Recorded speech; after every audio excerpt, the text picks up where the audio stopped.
Welcome back to JT on the Go. Today we are going to check out the Dericci wine cellar in Montepulciano, Italy. Montepulciano is one of many hill towns in the Tuscan region of Italy. Like other hill towns in Tuscany, Montepulciano is known for the specific red grape, grown in the region that produced the red wine.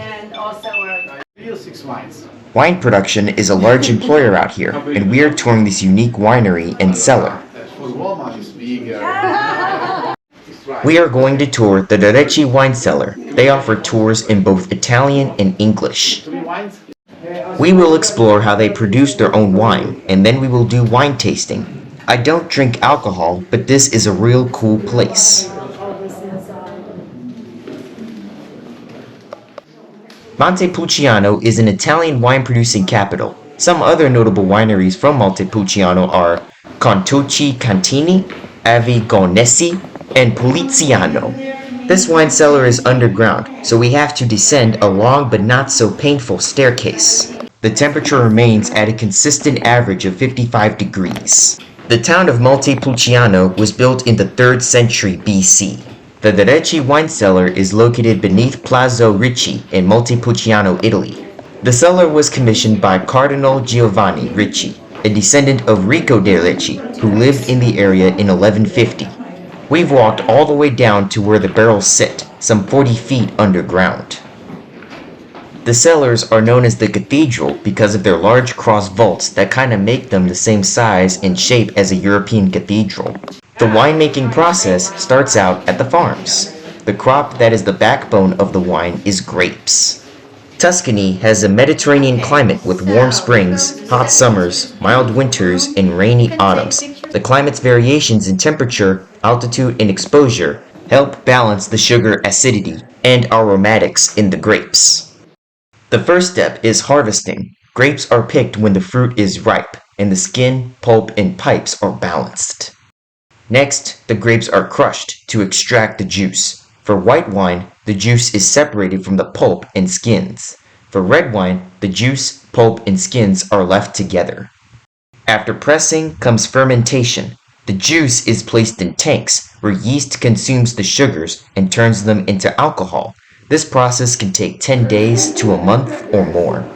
Clarification is when the wine is racked or siphoned to remove solids and precipitates from the bottom of the tank.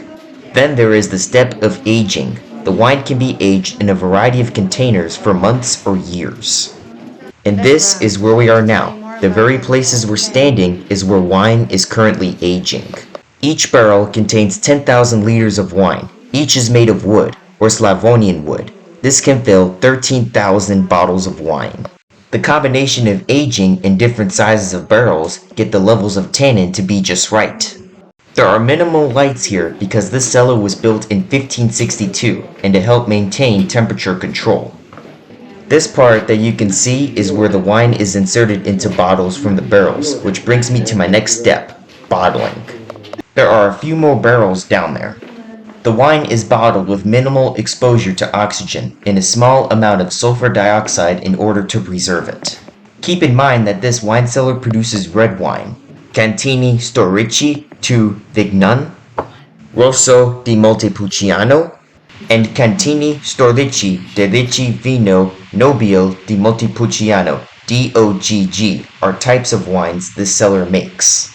After wine is bottled, it's important to let it express, which means leaving the bottles upright for at least 24 hours so air can escape around the cork.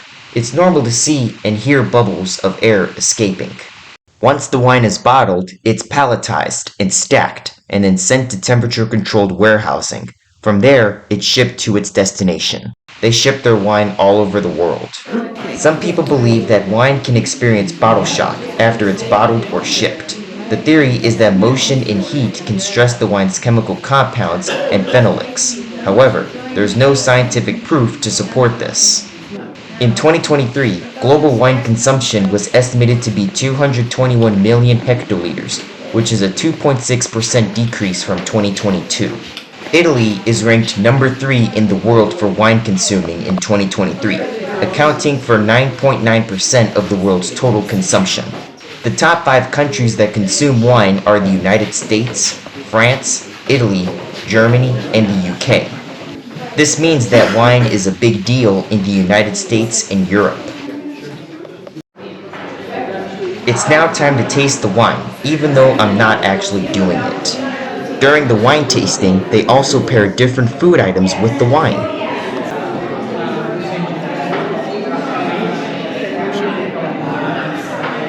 That's fine.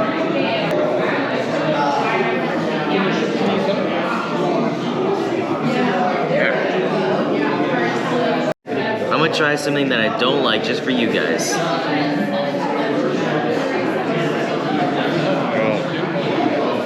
3, approximately 3 stars. I have a feeling that this is gonna be pasta on a bread. And it is. It actually is. 5 stars. I'm not drinking the wine, but I'm actually trying out the food. Good cheese. Some of the foods were better than others in my opinion. If you enjoyed this video, consider liking this video, comment, subscribe, and follow my Instagram account for the next video. This is JT on the Go signing off.